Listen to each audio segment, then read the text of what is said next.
Саламатсыздар, урматтуу парламент радиосунун армандары, маанилүү маек рубрикасы болду. Бүгүн студияда мейманда Жогорку Кеңештин финансы, бюджет, ошондой эле атаандаштык бөлүмдөрү боюнча комитетинин төрагасы депутат Кудайбердиев Алтынбек Мусажанович. Саламатсызбы, студияга кош келдиңиз. Билинбей эле мына 8-чи чакырылыштын 1-чи сессиясы жыйынтыкталып отурат. Ушул аралыкта комитет аткарган иштерге токтолсоңуз. Чындыгында биз 1-чи сессиянын жыйынтыктоо күнүндө турабыз. Комитет тарабынан аябай көптөгөн мамлекетибиз үчүн пайдалуу маселелер, мыйзамдар каралып чыкты. Анын ичинде биз комитет 22 жыйын өткөрдүк. 22 жыйындын ичинде жалпысынан 134 маселе каралды. Андан сырткары 5 кезексиз да жыйын болду. Бул кезексиз жыйындардагы ошол кээ бирки биздин шартка байланыштуу кезексиз түрдө караш керек болуп калган маселелерди караганга туура келген. Ошондой убактарда биз кезексиз жыйындарды өткөрдүк. Анан жалпысынан алып караганда биз 32 мыйзам долбоорун колдоп бердик. Өзүбүздүн профилдик комитет катары. Андан сырткары башка комитеттердин дагы мыйзамдарын макулдашуу максатында биз дагы 28 мыйзамды биз өзүбүздүн комитет тарабынан макулдашып колдоп бердик. Бул мыйзамдардын ичинде белгилеп кете турган мыйзамдардын бири бул президент тарабынан сунушталган мыйзам келип түшкөн. Ал эсептөө палатасынын аудиторлордун санын кыскартуу боюнча биз ал мыйзамды колдоп, бүгүнкү күндө аудиторлордун саны 9-дан 3-кө кыскарды. Андан сырткары дагы бир конституциялык мыйзамдар болду, эсептөө палатасы жөнүндө. Аны да биз үч окуудан колдоп өткөрдүк. Налог, салыктык жана салыктык эмес кирешелер тууралуу мыйзамдар болду. Венчурдук эме боюнча мыйзамдар келип түштү.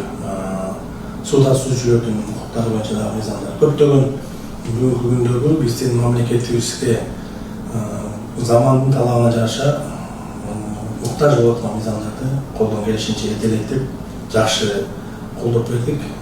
Бүгүнкү күндө мен ойлойм, бул мыйзамдар биздин мамлекетибиздин экономикасын өнүктүрүүгө өзүнүн олуттуу салымдарын кошот деп ойлойм. Ошонун ичинде сиз токтолуп кеткен, мисалы эсептөө палатасынын аудиторлорун кыскартууга бардык деп атпайсызбы? Ошол эле учурда электрондук шартта дагы аудитордун мүмкүнчүлүгүн кеңейткен бир маселелерге токтолдуңуздар окшойт. Ошону чечимге кетсеңиз. Туура белгилеп кеттиңиз. Бул жана мен айткан конституциялык мыйзам, бул эсептөө палатасы жөнүндө. Ошол жерде биз электрондук аудитке өтүү боюнча эсептөө палатасынын мыйзамын кабыл алып бердик. Ал жерде мындан кийин биз бүгүнкү жүргүзүп аткан аудиттер электрондук түрдө өтө турган маалыматтар топтолуп бар. Демек бул бюджеттин үнөмдөөсүнө дагы жардам берет деген ойду айтсак болот. Иш сапарларына кетчү чыгымдар азайып да? Сөзсүз түрдө ал биздин экономикалык мисалы үчүн экономикабызга каражаттарыбызды үнөмдөөгө өзүнүн салымын кошот. Себеби бул жерде иш сапарга чыгуулар бизге бүгүнкү күндө 3 ай, 6 ай жүргөн мисалы үчүн текшерүүлөр бар да. Ошолор автоматтык түрдө бул кыскарышы мүмкүн, 1 айда кыскарып калышы мүмкүн, 2 неделяга кыскарып калышы мүмкүн. Бул сөзсүз түрдө бул мыйзамдын алкагында бул бизде үнөмдөө сөзсүз түрдө бюджеттик каражаттар үнөмдөө болот. Анан дагы сиздердин комитетте өзгөчө көңүл бурулган жөнөкөй карапайым элге маанилүүдөй туюлган маселе бар. Ал мисалы азыр эмне болуп атат? Заман талабына жараша өзүңүз айтмакчы. Бул эсептешүүлөрдүн электрондук капча аркылуу жүргүзүлүшү. Ушул боюнча дагы бир аз маалымат бере кетсеңиз болобу? Туура. Бул боюнча да бизде электрондук капчыктар жана электрондук акчалардын каражаттардын мурастоо тартиби жөнүндө мыйзам кабыл алганбыз. Бул жерде биздин карапайым эл үчүн аябай бир жакшы мыйзам кабыл алынды. Бул талкуулары биздин сайттарда да көрсөтүлгөн. Чындыгында биз элибиз үчүн аябай жакшы пайдалуу мыйзамдардын бири болду.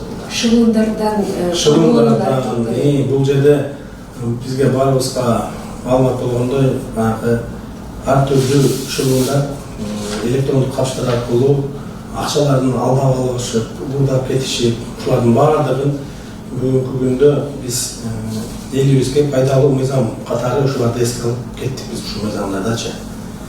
Коргоо чаралары күчөтүлдү, ар түрдүү бүгүнкү заманга керектүү мыйзамдарды кабыл алдык. Рахмат, анда студияға келіп бергеніңіз үшін, урматтуу радиолучулар, өзүңүздөр уккандай жогорку кеңештеги комитеттердин ичинен финансы, бюджет, ошондой эле атаандаштыкты өндүрүү боюнча комитеттин бир жыл ичинде аткарган иши тууралуу маалымат алдыңыздар.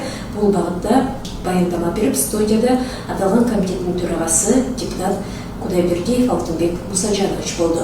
Программаны даярдап алып чыккан чыгармачыл топто мен Кипариса Сурахманова жана Чыңгыз Жумагулов кызмат кылды. Саламатта болуңуздар.